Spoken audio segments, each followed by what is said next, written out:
ہاں جی میرا بیٹا 1973 کے آئین کے خط و خواہ. اب یہ سوال یہاں سے شروع ہو رہا ہے، ہم نے چونکہ پڑھنا بھی یہیں سے. اب چونکہ 62 کا آئین آپ نے آخری پڑھا تھا، یاد رہے چونکہ 1971 مشرقی پاکستان کی علیحدگی سلیبس میں شامل نہیں ہے اور ہم اس کا ذکر نہیں کر سکے، اس لیے 73 کے آئین تک آتے ہوئے تھوڑی سی چیزوں کا ذکر ہم نے کرنا ہے. دسمبر 1970 میں پاکستان کی تاریخ کے پہلے عام انتخابات ہوئے. یاد رہے کہ 1 منٹ ہم نے جو پڑھا تھا جو کہ 14 اکتوبر 1955 کو قائم ہوا تھا وہ 1970 تک رہا. میں نے کہا تھا کہ یوگ کے بعد یا کی مارشل آیا تھا، 62 کا آئین بھی ختم کر دیا گیا. جب 62 کا آئین میں اینڈ کیا تھا تو میں نے جملہ ادا کیا تھا.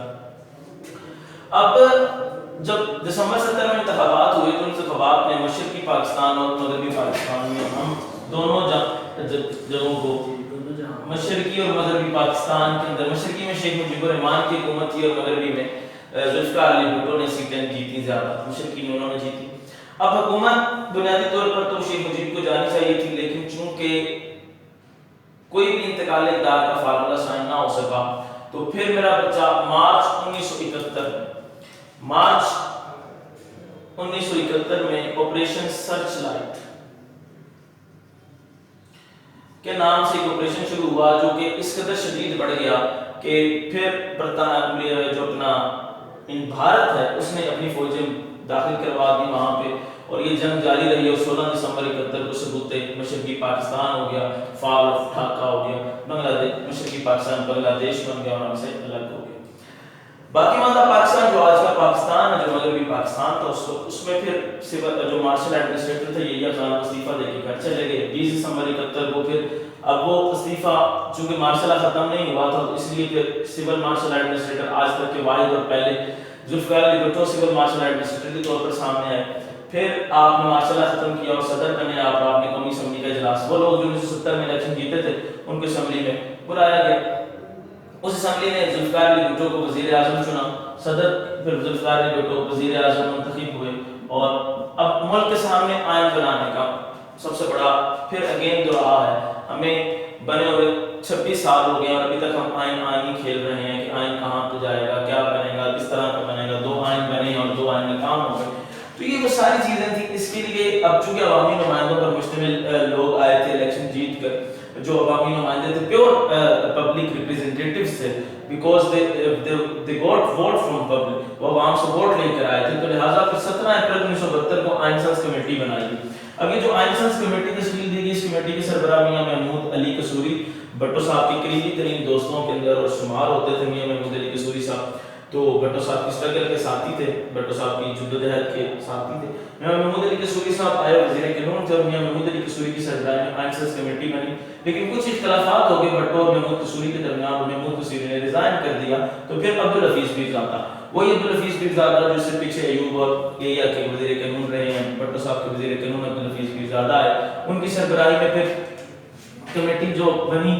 اب یہ مستعفی جب ہو گئے تو اس کے بعد کمیٹی جو ہے وہ ان کی سربراہی میں بن گئی.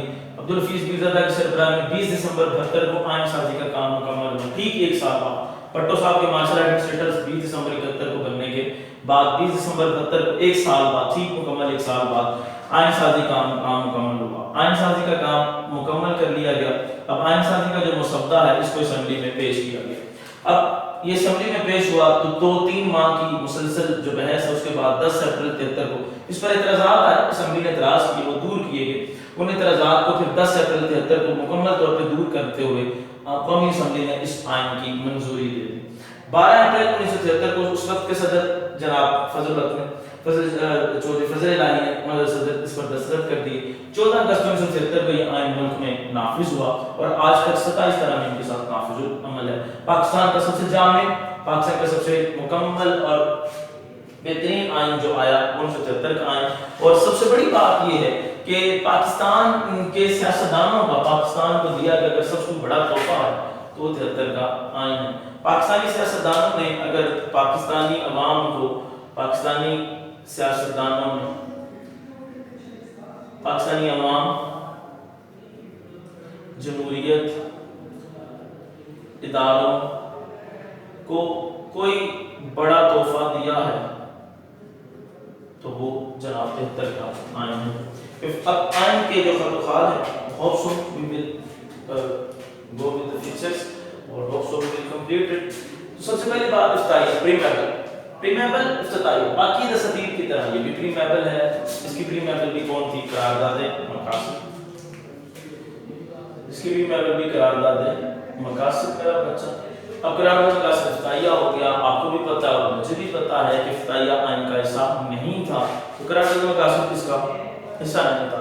پہلے دو آئینوں میں نے آپ کو پہلے بھی کہا تھا کہ آئینوں کوئی لفظ نہیں ہوتا. دستور از اے ورڈ. ٹھیک ہے جی، دستور لفظ ہے. تو قرارداد مقاصد کو شامل کیا گیا افتتاحیہ کے طور پہ. اور پھر یہ ہمیں کہا جاتا ہے کہ قرارداد مقاصد کے تحت آئین بنے گا. اور ہم 56 میں سنتے رہے، 73 میں بھی یہی کچھ ہوا. لیکن پھر یاد رکھیں کہ 8ویں ترمیم جو 1985 میں ہوئی آئین کے اندر، 1973 کے آئین میں 8ویں ترمیم جو 1985 میں ضیاء الحق نے کی، اس کے بعد قرارداد مقاصد آئین کا حصہ بن گئی. اب قرارداد مقاصد جس آئین میں اور آپ پڑھ رہے ہیں اس کا حصہ ہے. شروع میں آئی تو حصہ نہیں تھی. 1985 میں آئین کا حصہ ہو. تو اب اس کے مطابق جناب واضح طور پر یاد رکھیں کہ اس کے مطابق عدالت فیصلہ کر سکتی ہے. اور قرارداد مقاصد کیا ہے کہ اللہ تعالیٰ ادارے اللہ کا مالک ہے، عوام کے منتخب نمائندوں کے پاس اختیار ایک امانت ہے.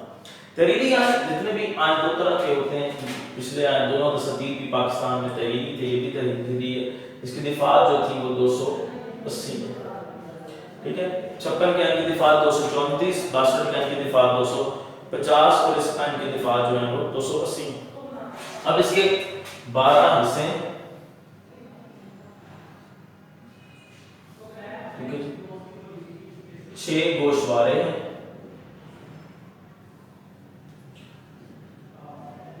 تو یہ اس تحریری آئین کا حصہ جو بھی میں نے ایکسپلین کیا.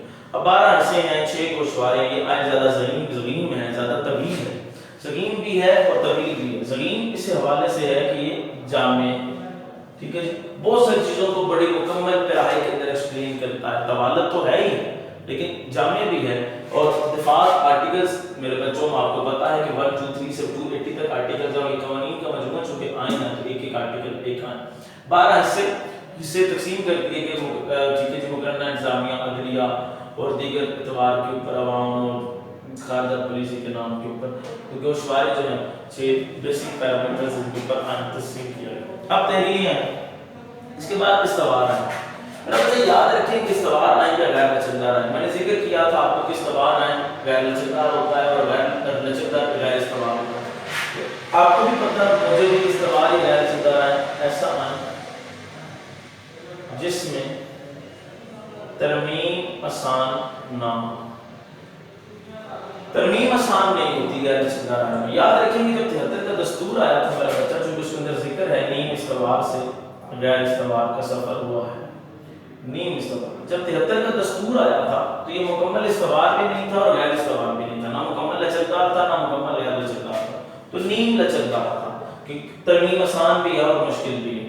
یاد رکھیں استوار سے نیم استوار تک کا سفر شارٹ ڈسٹینس. تو نیم استوار جو ہے میرا بچہ، نیم استوار جب شروع میں آئین آیا تھا تو نیم استوار تھا کیونکہ اس میں ترمیم کے لیے آپ کو قومی اسمبلی کی 2/3 اکثریت اور سینٹ کی، قومی اسمبلی کی 2/3 اکثریت اور میرا بچہ سینٹ کی سادہ اکثریت درکار تھی. قومی اسمبلی کی 2/3 اور سینٹ کی سادہ اکثریت. لیکن یہ تو نیم استوار ہے کہ قومی اسمبلی میں ووٹ لینا اگر مشکل ہے تو سینٹ میں ووٹ لینا آسان ہے. تو نیم استوار. تو غیر استوار جو ہے یہ اسی طرح سے ہے کہ اب آپ کو قومی اسمبلی کی بھی اور سینٹ کی بھی علیحدہ علیحدہ 2/3 اکثریت لینی ہے. ٹھیک ہے، 2/3 اکثریت. آپ کو کم از کم 228 ووٹ لینے ہوتے ہیں قومی اسمبلی سے اور 66 ووٹ لینے ہوتے ہیں سینٹ سے آج کل. تو پھر جا کے آئینی ترمیم ہوتی ہے. یہ بھی ضیاء الحق نے 8ویں ترمیم کے بعد تھی کہ اس کا تعلق. لیکن یہ یاد رکھیں کہ اگر کسی مستقل یا قانون کا تعلق کسی علاقے کی جغرافیائی حدود کی تبدیلی کے متعلق ہوگا، کی تبدیلی سے ہوگا، تو اس علاقے کی متعلقہ صوبائی اسمبلی سے اجازت درکار ہوگی. مثلاً